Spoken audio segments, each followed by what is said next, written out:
Brasil de indenizações, pagamentos de indenizações. 9 bilhões, 958 milhões, 908.243 reais. Este é o valor já pago até agora. Concluindo, ministra. Bom dia a todos. Presidente, Lazier, Podemos, ministra, todos presentes. Ministra, Paim, muito obrigado por esse momento, por essa oportunidade e por tudo que foi dito aqui. Saiba que, só uma observação que eu posso fazer, acho que tem que mudar muito essa cultura desde a infância, desde a escola.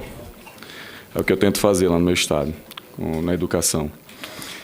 Dentro da pasta da senhora, é sabido, através da imprensa, no dia 7/2/2019, pela Isto É, uma matéria que saiu que chamou muita atenção e as pessoas pedem esclarecimento, pedem transparência e que traga-se a verdade sobre o tema, presidente Paim, sobre a farra das indenizações.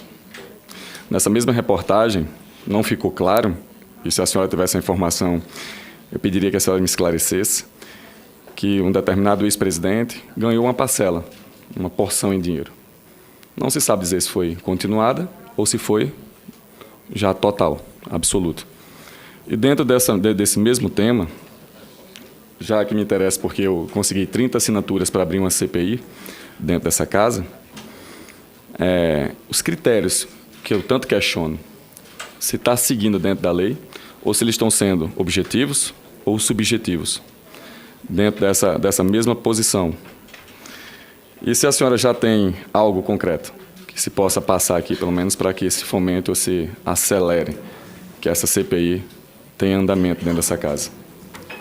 Senador, nós realmente recebemos a Comissão de Anistia do Ministério da Justiça, assim como nós recebemos a FUNAI.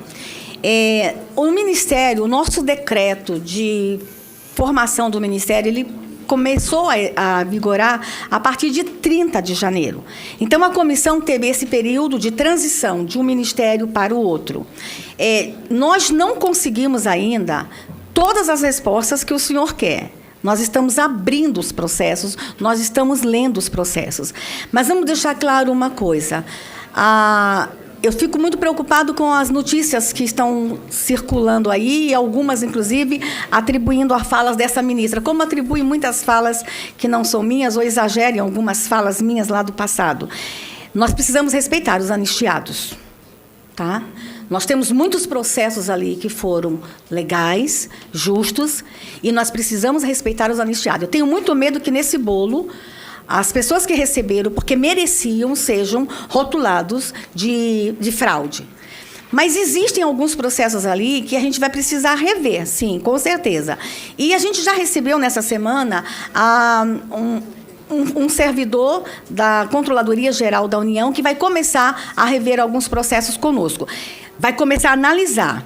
Se nós vamos rever se esse valor foi pago ou não, nós vamos ter que sentar ainda com o TCU, porque como são decisões administrativas, o TCU pode rever decisões administrativas, sim. Mas nós estamos apenas começando tudo isso. Nós estamos apenas começando. Eu gostaria de passar para os senhores alguma, se me permite, eu estou dentro do meu tempo ainda, por favor, com relação à comissão de anistia. As pessoas... 3 minutos. Pode passar. Nós temos... tem muita gente que tem dúvidas sobre isso. E tem gente que confunde a comissão de anistia com a comissão de mortos e desaparecidos. E tem gente que confunde comissão de anistia, comissão de mortos e desaparecidos com a comissão da verdade. São mecanismos bem diferentes. Lá no gabinete está a comissão da anistia. A comissão de mortos e desaparecidos está na Secretaria Nacional de Proteção Global. São instrumentos bem diversos. E que acabam, lá na frente, sendo muito parecidos, né? Vejam só, nós realmente temos alguns processos na comissão de anistia, dá para projetar, que nos causam preocupações. Temos processo de ex-presidentes, desligou? Nós temos 2 processos de 2 ex-presidentes. Eu vou pedir permissão para não falar sobre eles, porque eles estão sob análise. Tá? Mas depois a gente pode mandar por escrito essa resposta com a conclusão da análise de todo esse processo. Mas vamos aqui aos números. A comissão, número de requerimentos analisados, 66.387 pedidos de anistia. Requerimentos pendentes de análise que ficou para o nosso ministério e será essa ministra que vai decidir. 11.041. Processos em atos de finalização, temos 503. Um total até agora de 77.931. Aguardando análise de pedido de revisão. São processos que foram deferidos ou indeferidos e está precisando de revisão. 1.628. E a CGU vai começar por esses processos, com certeza. Total pendente de apreciação e apreciado com pedido de revisão. Dá um total somando aí de 12.667. Portarias publicadas pela comissão. 1.973 portarias. Requerimentos que nós vamos aqui falar por ano. O ano que mais teve requerimento apresentado na comissão foi o ano de 2003, o ano de 2004, o ano de 2005 e 2007. Foram os anos que nós tivemos mais requerimentos apresentados. Esses dados são públicos, esses dados podem ser divulgados, estão lá no nosso portal. Pagamento.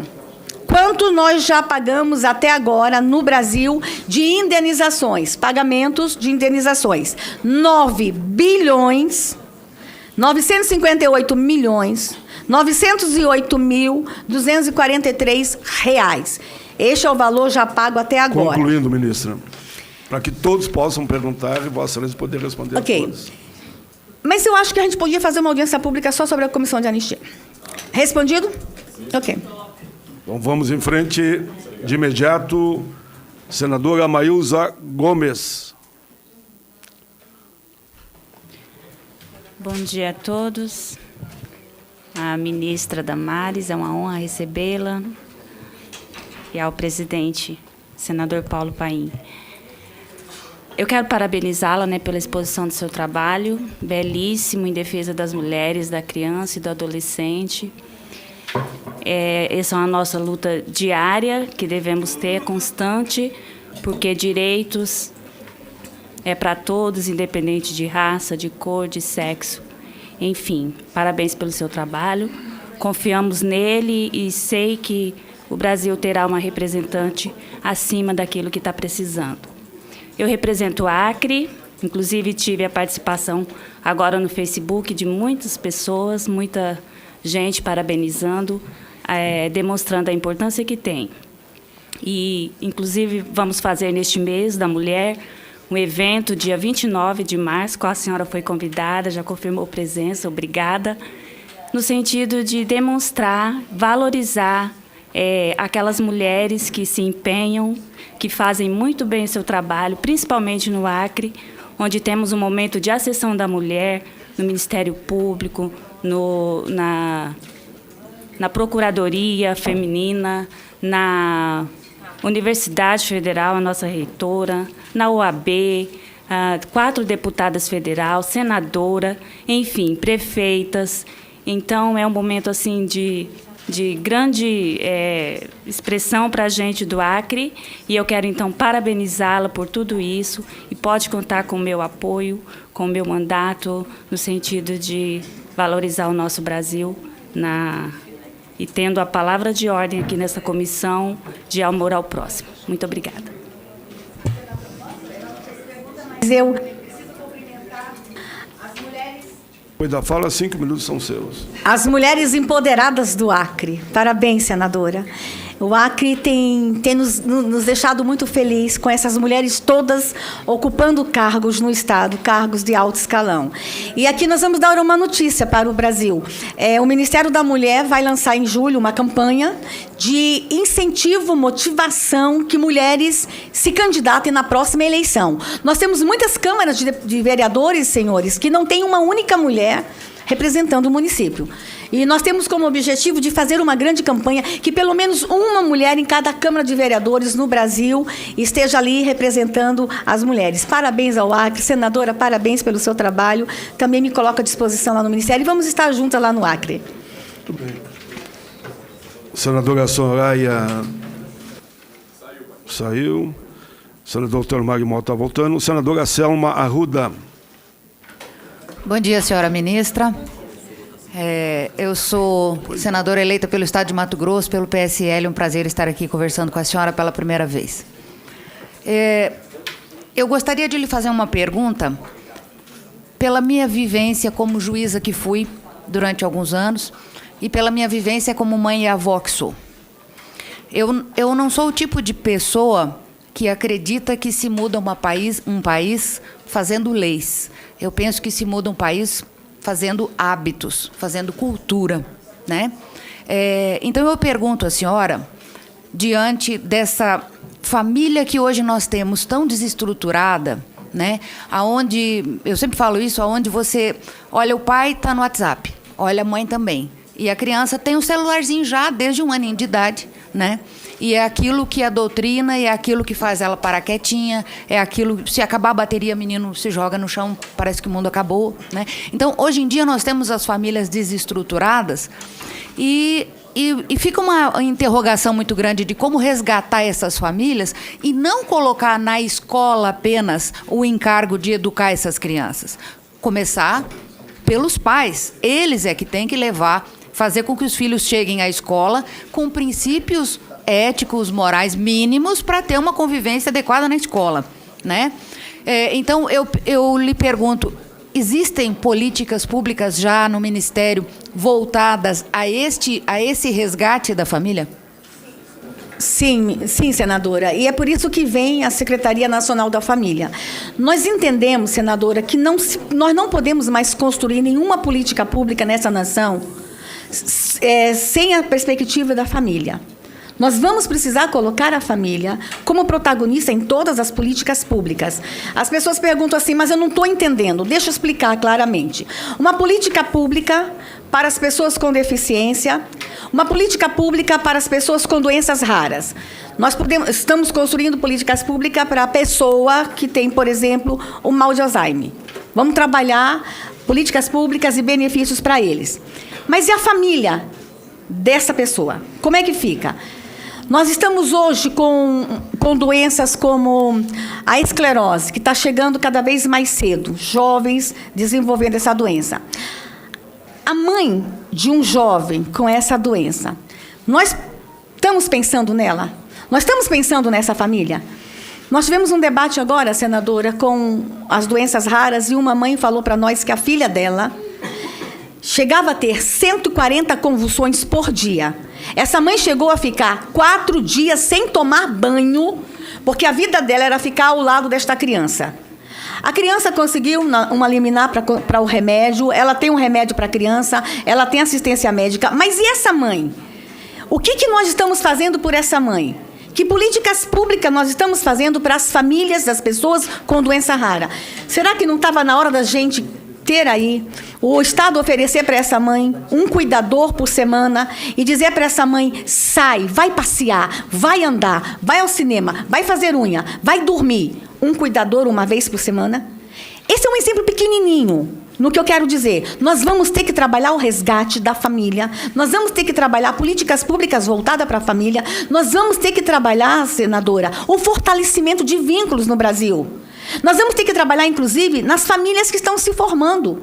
Nós temos jovens se casando com 19, 20 anos que não sabem pegar um bebê no colo, que não sabem como cuidar de um bebê. Não está na hora da gente ter políticas públicas e ensinar esse pai, essa mãe jovem de como cuidar do seu bebê, de como educar sua criança? Não é interferência do Estado na família, mas é o Estado se propondo a criar políticas públicas de fortalecimento da família. Senadora, a família é a base de tudo. A família é a base de tudo. A família é a base da sociedade. Família protegida é nação soberana. Família fortalecida é nação próspera. Não tem outro caminho. Nós vamos ter que, nessa nação, rever muito isso. Rever o fortalecimento de famílias. E eu penso como a senhora. Senador Telmário Mota, para as suas perguntas, conforme havíamos combinado, já que ele teve que ir a um ministério. Obrigado, presidente. Ministra, eu vou fazer 3 perguntas para Vossa Excelência. Se a Vossa Excelência já falou na sua explanação, eu vou me sentir contemplado, para que Vossa Excelência não tenha que repetir. Mas eu gostaria de saber de Vossa Excelência quais as políticas públicas para os povos indígenas. Isso é uma. A outra, você vê ali que tem Fundação Nacional do Índio. Eu queria fazer uma sugestão. Poderia mudar a nomenclatura. Fundação Nacional dos Povos Indígenas. Né? Porque assim a gente, inclusive, hoje as comunidades são tratadas exatamente como povos. Né? Isso está, inclusive, no Tratado Internacional, na OIT 69. E, por outro lado, eu apresentei para Vossa Excelência a proposta de uma universidade indígena no estado de Roraima. Por que isso, gente? Deixa eu explicar. Roraima hoje, inclusive, tem uma deputada federal totalmente indígena. Até convidei ela para estar aqui, e a doutora Joênia, eu acredito que ela não veio, por alguma razão. Mas o estado de Roraima hoje tem 18% dos eleitores, 60 mil indígenas, 480 comunidades, e temos 3 municípios de fronteira ali, que é Pacaraima, que é a fronteira com a Venezuela, o Iramutã, que também tem fronteira com a Venezuela e a Guiana Inglesa, e Normandia, que também tem fronteira com a Guiana Inglesa. Então, os 3 municípios, eles se interagem. E ali, no entroncamento ali dos 3 municípios, poderia se implantar pela primeira vez no Brasil essa universidade federal. Qual a importância disso? Muito grande. Ela ia ser só para os indígenas de Roraima? Não. Os indígenas do Brasil inteiro, que é 1 milhão hoje. Né? E qual a maior importância disso? É que quando você dá educação e dá liberdade para as pessoas, você dá a dignidade para as pessoas. Quando você tira a educação e tira a liberdade, você dá estagnação. Então você não permite a evolução dos povos. E que hoje é importante, não adianta você fugir, porque as comunidades indígenas têm uma realidade que é a da integração. Hoje os povos indígenas querem a integração, tanto social, como política e econômica. E essa universidade, sem nenhuma dúvida, seria uma porta de abertura para um novo conceito e até para mudar esse um conceito muito antigo, né, do princípio indigenista que atrasou muito as comunidades, que hoje elas, através exatamente da educação estão se liberando. Então, eu queria centralizar nessas 3 perguntas. Primeiro, qual a política pública, né, do Ministério de Vossa Excelência para os povos indígenas? A possibilidade dessa universidade, que Vossa Excelência já tem um projeto em mão, e a possível mudança da nomenclatura da Fundação Nacional dos Povos Indígenas. Muito obrigado. A presença do ex-governador da Bahia, o senador Jacques Wagner, membro da mesa. Ministra, a palavra é sua. Senador Telmário, eu sei que o senhor é apaixonado pelos povos indígenas. O tempo que nós estamos convivendo, isso ficou muito claro para mim. A proposta da Universidade Indígena nós recebemos com muito carinho, com muito entusiasmo. Já estamos conversando com o Ministério da Educação sobre a proposta apresentada pelo senhor. Políticas públicas para os povos indígenas. Eu vou resumir da seguinte forma. Do jeito que está, não pode ficar. Se a gente disser que o que está aí está bom, nós vamos estar mentindo. Os nossos povos precisam ser melhor acolhidos. Políticas públicas não estão chegando a todos os povos. Nós vamos precisar entender o que está acontecendo, porque a FUNAI tem dinheiro, a CESAI tem dinheiro. Senhores, a CESAI, o orçamento da CESAI, a Secretaria Especial de Saúde Indígena, passa de 1 bilhão e 400 milhões por ano. E nós temos índio lá na ponta morrendo de dor de dente no Brasil. O que está acontecendo? Aonde está? Aonde é o funil? Nós vamos precisar entender. A forma como a saúde indígena tem sido lidada no país, nós vamos ter que rever. Políticas públicas para os povos. Nós entendemos que precisamos investir no desenvolvimento territorial. Precisamos investir no desenvolvimento do índio como um todo. Precisamos ver o índio como um todo nessa nação. Nós temos 305 povos indígenas no Brasil. E eles falam 274 línguas diferentes. Esta nação é incrível, essa nação é linda, essa nação é plural. Os nossos povos são lindos, os nossos povos são extraordinários, mas são diferentes entre si. Nós temos os índios de recente contato, senador, e os índios isolados. Eu acho que a política de proteção aos índios isolados de recente contato, ela é eficiente no Brasil. Essa política é eficiente, nós vamos manter. Mas nós temos os índios que estão aqui já próximo de nós. Os índios que estão já em área urbana. Lembrando que nós só temos no Brasil, gente, em torno de 890 mil índios. Em torno de 400 mil já estão em áreas, em torno de 500 mil já estão em áreas urbanas. Nós temos aldeados em torno de 400 mil índios. Eu vou dizer uma coisa, uma nação com 206 milhões de habitantes não consegue resolver os problemas de 400 mil pessoas? nós vamos precisar rever a política indígena no Brasil. Eu questiono muito, especialmente, a questão de isolamento do índio. Não os índios isolados, mas a política de isolamento. O índio não pode plantar, o índio não pode produzir, o índio não pode ir para a escola. Não. Os nossos índios têm direito a acesso à universidade no Brasil. Nós vamos lutar por isso. Vou continuar lutando pela cota indígena no Brasil. Nós vamos fortalecer os índios universitários que estão em área urbana. Nós vamos buscar esses índios, saber como é que eles estão sendo tratados em áreas urbanas.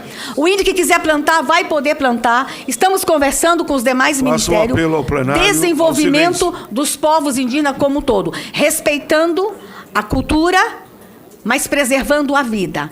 O maior bem que está em área indígena, senadores, não é a terra, não é o minério, não é a madeira. O maior bem, o bem mais valioso é o índio. E é o índio que esse ministério vai focar. E a FUNAI está no nosso ministério, nós temos um presidente extraordinário e nós estamos trabalhando em mudança das políticas públicas no Brasil para os povos indígenas. Mais 2 minutos como réplica. Eu me dou por satisfeito. Eu queria só fazer acrescentar. Quando Vossa Excelência fala que o recurso hoje para a saúde indígena é bastante volumoso, Vossa Excelência tem toda a razão. Mas por que não dá certo? Por que lá na frente, na ponta, o indígena está morrendo com uma dor de dente? Por causa da corrupção, ministro. Não é possível, por exemplo, os DICEIs. No meu estado tem o DICEI Yanomami e o DICEI Leste, que são os distritos que tratam da saúde indígena. Não é possível uma picape ser alugada por 20 mil, enquanto a média nacional é 7 mil. Não é possível uma hora de avião, de helicóptero, ser 7 mil reais. Então é preciso observar que o recurso está ficando nas atividades meios, exatamente onde tem uma grande corrupção. Quer ver como a saúde do índio melhora? Bota lá dentro a Polícia Federal e bota na cadeia os coordenadores e os políticos que indicam. Dessa forma, nós vamos melhorar a saúde indígena no Brasil. Senador, 2 minutos. A corrupção, ela de fato existe, não só na CESAI, também na FUNAI. Nós estamos fazendo uma força-tarefa, nós estamos auditando todos os contratos da FUNAI e o ministro da Saúde também está na mesma direção, auditando todos os contratos da CESAI. E aí, senadores e deputados, eu me surpreendo com cada caixinha que eu abro naquela FUNAI. Por exemplo, vocês devem ter ouvido falar, no dia 2 de janeiro, meu primeiro ato foi assinar a suspensão de um repasse. A FUNAI estava repassando para um instituto do Rio de Janeiro mais de quase 44 milhões, tinha um deságio aí, mas eu vou colocar em torno de 44 milhões, para a criação, no objeto do contrato, estava lá um objeto, entre os objetos. Criação de moeda virtual para índio. Criar criptomoeda. 44 milhões para um instituto criar criptomoeda no Brasil para índio. 40 milhões. Vocês acham que índio precisa hoje de criptomoeda ou de comida? Para que moeda virtual para índio? Vou dizer para os senhores, estamos abrindo todos os contratos da FUNAI e nós estamos muito surpresos. E me permita, senador, nós vamos rever também a atuação das ONGs dentro da FUNAI. Tem muita ONG séria lá, mas tem muita ONG que precisa dizer tchau para a FUNAI e nós vamos estar revendo o papel das ONGs dentro de área indígena no Brasil. Eu vou insistir com o silêncio, pessoal. Que quem está assistindo em todo o país, ele quer ver perguntas e respostas, e está indo bem. Então, quando todos ajudarem, quem ganha é a própria audiência pública e o povo brasileiro. Vamos para o silêncio e deixar que as perguntas e respostas possam fluir. Senador Eduardo Girão.